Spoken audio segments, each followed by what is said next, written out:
नमस्कार दोस्तों, आज के इस वीडियो में हम बात करेंगे नवरात्र व्रत की पावन व्रत कथा। विस्तार से इसे सुने। ब्राह्मणी के वचन सुन माँ दुर्गा ने कहा, हे ब्राह्मणी, मैं तुम्हें संपूर्ण पापों को दूर करने वाले नवरात्र व्रत की विधि बतलाती हूँ। चैत्र मास के शुक्ल पक्ष की प्रतिपदा से लेकर 9 दिन तक व्रत करें। यदि दिन भर का व्रत ना कर सके तो एक समय भोजन करें। आइए इस कथा को सुनते हैं। नवरात्रि व्रत कथा के अनुसार एक समय बृहस्पति जी ने ब्रह्मा जी के समक्ष चैत्र व अश्विन मास के शुक्ल पक्ष में पड़ने वाले नवरात्र का महत्व जानने की इच्छा जताई।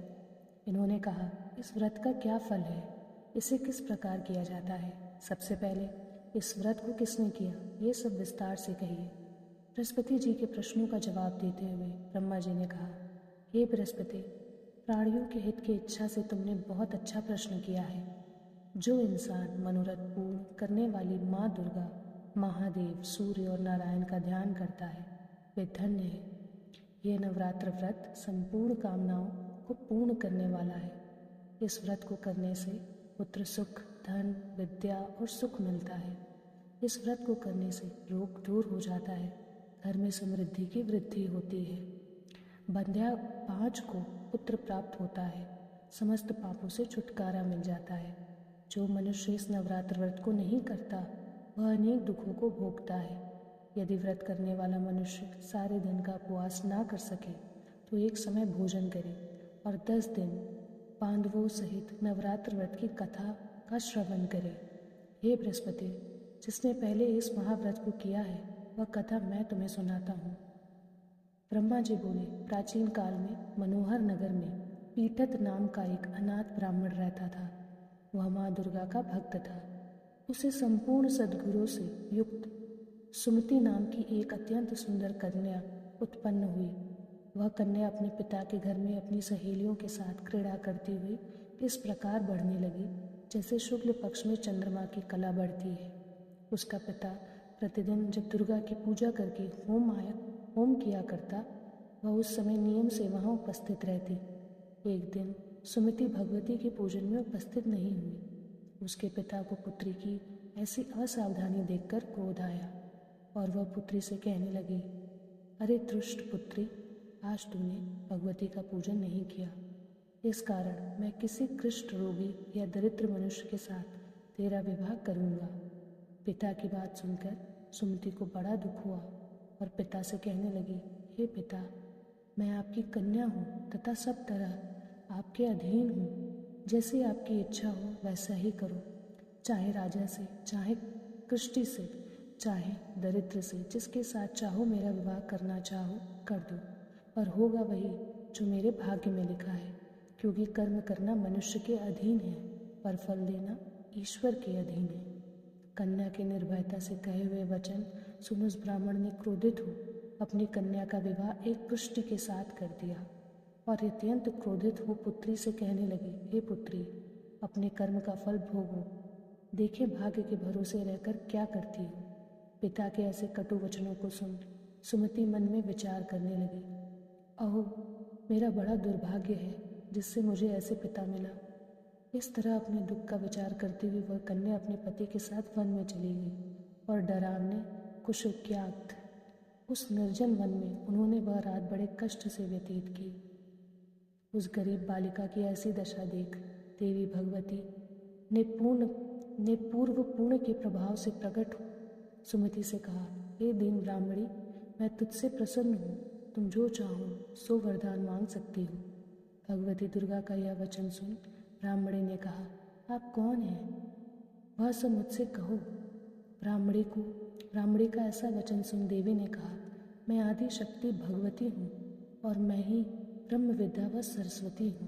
प्रसन्न होने पर मैं प्राणियों का दुख दूर कर उनको सुख प्रदान करती हूँ। हे ब्राह्मणी, मैं तुझ पर तेरे पूर्व जन्म के पुण्य के प्रभाव से प्रसन्न हूँ। तुम्हारे पूर्व जन्म का वृत्तांत सुनाती हूँ। हे सुनो, तू पूर्व जन्म में निषाद की स्त्री थी और अति पतिव्रता थी। एक दिन तेरे पति निषाद ने चोरी की। चोरी करने के कारण तुम दोनों को सिपाहियों ने पकड़ लिया और जेल खाने में कैद कर दिया। उन लोगों ने तुझको और तेरे पति को भोजन भी नहीं दिया। इस प्रकार नवरात्र के दिनों में तुमने ना तो कुछ खाया और ना जल पिया। इस प्रकार 9 दिन का व्रत नवरात्र का हो गया। हे ब्राह्मणी, उन दिनों में जो व्रत हुआ, इस व्रत के प्रभाव से प्रसन्न होकर मैं तुझे मनोवांछित वर देती हूँ। तुम्हारी जो इच्छा हो सो मांगो। इस प्रकार दुर्गा के वचन सुन ब्राह्मणी बोली, अगर आप मुझ पर प्रसन्न हैं तो हे दुर्गे, मैं आपको प्रणाम करती हूँ। कृपा करके मेरे प्रति को कोढ़ दूर करो। देवी ने कहा, उन दिनों तुमने जो व्रत किया था, उस व्रत का 1 दिन का पुण्य पति का कोढ़ दूर करने के लिए अर्पित करो। उस पुण्य के प्रभाव से तेरा पति ठीक हो जाएगा। इस प्रकार देवी के वचन सुन वह ब्राह्मणी प्रसन्न हुई और पति को निरोग करने की इच्छा से जब उसने तथास्तु ठीक है ऐसा वचन कहा, तब उसके पति का शरीर भगवती दुर्गा की कृपा से कुष्ठ रोग से रहित हो गया। और अब वह ब्राह्मणी पति को देख देवी की स्तुति करने लगी, हे दुर्गे, आप दुर्गति को दूर करने वाली, तीनों लोगों का संताप हरने वाली, समस्त दुखों को दूर करने वाली, रोगी मनुष्य को निरोग करने वाली, प्रसन्न हो वांछित वर देने वाली और दुष्टों का नाश करने वाली जगत की माता हो। हे अम्बे, मुझ निरपराध अबला को मेरे पिता ने कृष्टि मनुष्य के साथ विवाह कर घर से निकाल दिया। पिता से तिरस्कृत निर्जन वन में विचर रही हूँ। आपने मेरा इस विपदा से उद्धार किया है। हे देवी, आपको प्रणाम करती हूँ, मेरी रक्षा करो। उस ब्राह्मणी की ऐसी स्तुति सुन देवी बहुत प्रसन्न हुई और ब्राह्मणी से कहा, हे ब्राह्मणी, तेरे उदालय नामक अति बुद्धिमान, धनवान, कीर्तिवान पुत्र शीघ्र उत्पन्न होगा। ऐसा वर देकर देवी ने ब्राह्मणी से फिर कहा कि और जो कुछ तेरी इच्छा है वह मांग लो। सुमति ने कहा कि हे भगवती दुर्गे, अगर आप इस पर प्रसन्न हैं तो कृपा कर मुझे नवरात्र व्रत की विधि का विस्तार से वर्णन करें। ब्राह्मणी की वचन सुन माँ दुर्गा ने कहा, हे ब्राह्मणी, मैं तुम्हें संपूर्ण पापों को दूर करने वाले नवरात्र व्रत की विधि बतलाती हूँ। चैत्र मास के शुक्ल पक्ष की प्रतिपदा से लेकर 9 दिन तक व्रत करें। यदि दिन भर का व्रत ना कर सके तो एक समय भोजन करें। शुभ मुहूर्त में घट स्थापना करें और वाटिका बनाकर उसको प्रतिदिन जल से सींचे। महाकाली, महालक्ष्मी और महासरस्वती की मूर्तियां स्थापित कर उनकी विधि सहित पूजा करें। बिजौरा के फल से अर्घ देने से रूप की प्राप्ति होगी। जायफल से अर्घ देने पर कीर्ति, दाग से कार्य की सिद्धि होती है। आंवले से सुख की प्राप्ति और केले से अर्घ देने से आभूषणों की प्राप्ति होती है। इस प्रकार पुष्पों व फूलों से अर्घ देकर व्रत समाप्त होने पर 9वें दिन विधि विधान से हवन करें। खांड, घी, गेहूँ, शहद, जौ, तिल, बेल, नारियल, दाख और कदम्ब जैसी विभिन्न सामग्रियों से हवन करें। आंवले से कीर्ति की और केले से पुत्र की, कमल से राज सम्मान और दाखों से संपदा की प्राप्ति होती है। खांड, घी, नारियल, शहद, जौ और तिल तथा फलों से होम करने से मनोवांछित वस्तु की प्राप्ति होती है। व्रत करने वाला मनुष्य इस विधि विधान से होम कर आचार्य को अत्यंत नम्रता के साथ प्रणाम करे और यज्ञ की सिद्धि के लिए उसे दक्षिणा दे। इस प्रकार बताई हुई विधि के अनुसार जो व्यक्ति व्रत करता है उसके सब मनोरथ सिद्ध होते हैं। इसमें तनिक भी संदेह नहीं है। इन 9 दिनों में जो कुछ दान आदि दिया जाता है उसका करोड़ों गुना फल मिलता है। इस नवरात्र व्रत करने से अश्वमेघ यज्ञ का फल मिलता है। हे ब्राह्मणी, इस संपूर्ण कामनाओं को पूर्ण करने वाले उत्तम व्रत को तीर्थ, मंदिर अथवा घर में विधि के अनुसार करें। ब्रह्मा जी बोले, बृहस्पति जी से बोले। इस प्रकार ब्राह्मणी को नवरात्रि व्रत विधि बताकर देवी अंतर ध्यान हो गई।